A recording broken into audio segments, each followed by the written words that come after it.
In leaving sleepy suburban Fairfield, GE spoke of moving to Boston for its urban excitement and vibrant academic environment. But all the same, it didn't neglect to collect $145 million in incentives from its new hosts. Urbanist Richard Florida says he wants to scold Beantown for giving in. What in God's name?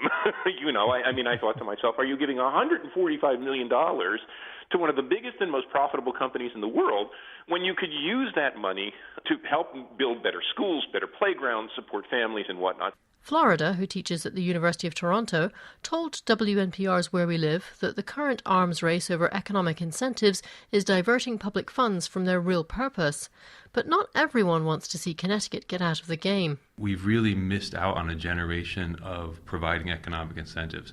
Tax attorney Dan Gottfried at Hinckley Allen in Hartford works with many middle-market global companies who'd like to set up shop in Connecticut but can often get better deals from other places.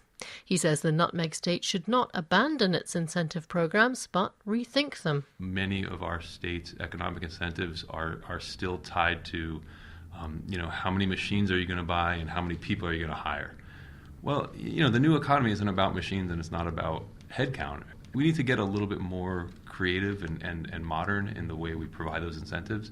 It would be an unusual leap of faith to decouple tax incentives from guaranteed job creation, but Gottfried says it would allow officials to make smarter decisions about which companies have potential to grow in the future and contribute to a vibrant business ecosystem here.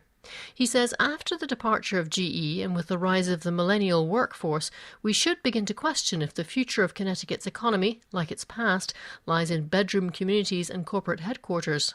So we may also see that the family lifestyle that Connecticut prides itself on is becoming something of a relic, as people aren't so interested anymore in the white picket fence and the short commute in a car. They're more interested in these urban lives.